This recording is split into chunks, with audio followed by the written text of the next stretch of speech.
கடவுளே, இந்த நல்ல நாளுக்காக உம்மை துதிக்கிறோம், தோத்தரிக்கிறோம் அப்பா. கடவுளே, இந்த நல்ல நாளிலும் சுவாமி நீர் எங்களோடு கூட இருந்து எங்களை ஆசீர்வதித்து வழி நடத்துங்க சுவாமி.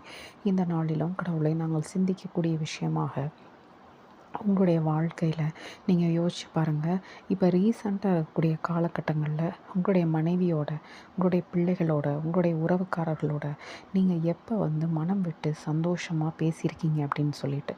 ஏன்னா நம்மளுடைய வாழ்க்கை அப்படிங்கிறது இந்த மொபைல்குள்ளாரையே அடங்கி போயிருக்கிற மாதிரி இருக்குது. எப்போவுமே யாருடைய வாழ்க்கையையும் நம்ம பார்த்து நம்மளுடைய நேரத்தை வீணாக்கிக்கிட்டு இருக்கோம். இப்படி இருக்கக்கூடிய சூழ்நிலையில் நம்மளுடைய உறவினர்களோடையும், நம்மளுடைய பிள்ளைகளோடையும், நம்மளுடைய மனைவியோடையும், நம்மளுடைய கணவரோடையும் நம்ம நேரத்தை செலவழிக்கவே டைம் இல்லை. இதில் நம்ம எப்படி கடவுளோட நம்மளோட நேரத்தை செலவழிப்போம்? தயவு செய்து இதெல்லாம் யோசித்து பாருங்கள். கடவுள் கூட இன்னும் அதிகமான நேரத்தை செலவு பண்ணுங்கள். அப்போ இதெல்லாம் சாதாரணமாக ஆட்டோமேட்டிக்காக உங்கள் வாழ்க்கையில் நடக்க ஆரம்பிக்கும்.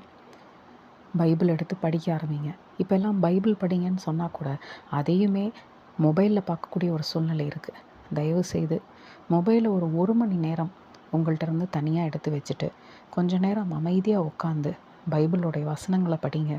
கடவுள் கூட உட்காந்து அமைதியான ஒரு சூழ்நிலையில் நல்ல விதமாக கொஞ்சம் நேரம் பேசிக்கிட்டுருங்க. உங்களுடைய மனம் எவ்வளவு ஆறுதல் அடையுது, அமைதி அடையுதுன்னு பாருங்கள்.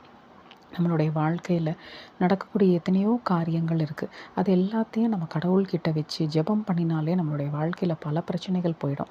ஆனால் அது எல்லாத்தையுமே நம்ம ஓரங்கட்டி வச்சுட்டு எப்பொழுதுமே அடுத்தவர்களுடைய வாழ்க்கையை பார்த்து பார்த்து நம்மளுடைய வாழ்க்கையில் நடக்கக்கூடிய எந்த விதமான காரியங்களையும் பற்றி நம்ம சிந்திக்கிறதும் இல்லை, யோசிக்கக்கூடிய பக்குவத்தையும் நம்ம இழந்துக்கிட்டே வரோம்.